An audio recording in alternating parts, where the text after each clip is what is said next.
Мен биринчи суроом Улуттук банкка. Сомдун курсун кандай болот келечекте? Айтып бериңизчи, жакын арада.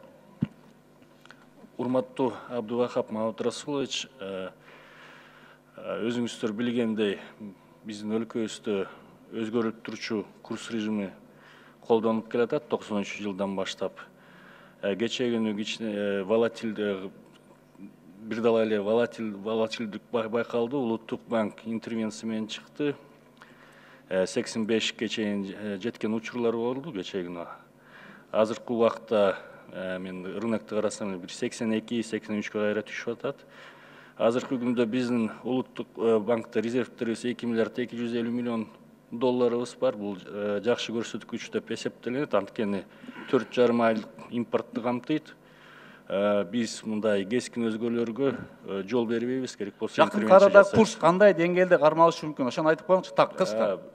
Өзгөрүп турчу курстун режимин колдогондуктан биз эми болжолду бере албайбыз да. Айта албайсыз, сомдун курсу кандай болоорун айта албайсыз. Бирок кескин өзгөрүүлөргө жол берилбейт. Экинчи суроо, Мухаммедкалый Дүйшөкеевич, кечээ Алтынбек Турдубаевич айтты эле, Россия менен сүйлөшүп, нефть арзандады, Кыргызстанда арзандата аласызбы деп. Ошо кандай жооп бересиз? Эми ал келишим менен сүйлөшүү менен чечилчү маселе. Муну коебуз бирок. Дүйнө жүзүндө арзандап атса, бизде кандай арзандабай калабы да, үч эсе? Ал эми индикативдик план деп эки өкмөттүн ичиндеги келишим менен кол коюлган да. Аны эми азыркы кырдаалга жараша сүйлөшүүлөр жүргүзөбүз. Аракет кылабыз ошол. Канча убакытта чечилет бул? Мен ойлойм, эми жакын арада коебуз, бир айдын убагында, бир айдын ичинде мындай жообун алабыз да, кандай болот? Кандай арзандайт же ордунда калат? Эң башкысы бизге кымбаттабайт.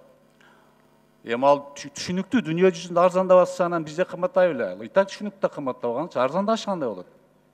Аны карайлык. Канча убакыт карайсыз? Бир айдын ичинде. Экинчи суроо, сиз азыр айтып кеттиңиз өзүңүздүн докладыңызда, эл бизге өтө жакшы баа берип атат деп. Бирок биз элден ошо бааны укпай атабыз да. Силер каяктан угуп атасыңар ошондой? Эми элдин баарын 100% колдоп атат десек, өзүбүздү алдайбыз да. Анан ал жерде бир эл аралык институттар бар, бизде стат комитет бар, официалдуу институттар бар да, ошолордун айтканына жараша, алардын өзүнүн методикасы бар, кандай кылып сурамжылоо жүргүзөт, кандай кылып ошого баа берет, биз ошо менен иштейбиз да. Бул эми акыркы убакта мына ишкерлерден Кыргызстанда ишкерлерге басым жасалып, чыгып кетүүгө аргасыз болуп атабыз. Репрессиялык методдор башталды деген сөздөр көбөйүп атат. Ошо боюнча маалыматыңыздар барбы, жокпу? Бул жерде мындай болушу мүмкүн да, бизде азыр күрөш контрабанда менен, контрафакт менен, көмүскө менен күрөш жүрүп атат. Анан менин оюм боюнча, ошо көмүскөдө жүргөндөрдүн көбү акчалуу. Бизнеси чоң. Ошолор эми жанагыдай ар кандай маалыматтар таратып атат. Эгерде жанагыдай бар басым жасап атса, кыйнап атса, айтышсын, баарыбызга айтсын, биз ошого чара көрөлү. Менин оюм боюнча, бизде жана 24% көмүскө, ошол жанагы чоң бизнестер барлардын ичинде. Алар болсо, кээ бир учурлар саясатка да таасир тийген адамдар да, ошолор жазап атат. Кээ биринин телевидениясы барлар жазап атат ошону. Аны жөнөкөй ишкерлер да айтып атат. Силердин андай фактылар болсо биз жооп берели, чара көрөлү. Андайлар болуп аткан болсо. Андайлар чыгып атпайбы массалык маалымат каражаттарына? Эч кандай эле контрабандага таза бизнес кылган адамдар эле айтып атпайбы ошентипчи? Анан негизи эле мына азыр буга чейин айтып кетти, оор кыйынчылыктар келип атат. Мына сиздер өзүңөр айтып атасыздар, 20-24 миллиард акча түшпөй калышы мүмкүн деп. Толтура жумуш орундар токтойт, жумушсуздар көбөйөт, Россияга кете албайт, Казакстанга кете албайт. Эмне менен алек болушат алар? Анда кылмыштуулук башталат. Ошого даярсыңарбы ошого?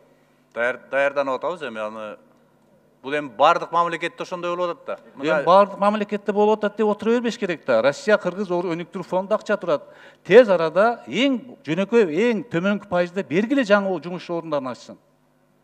Эми биз карап атабыз деп канча убакыт карайсыңар? Убакыт азыр бир күн да кымбат да азырчы.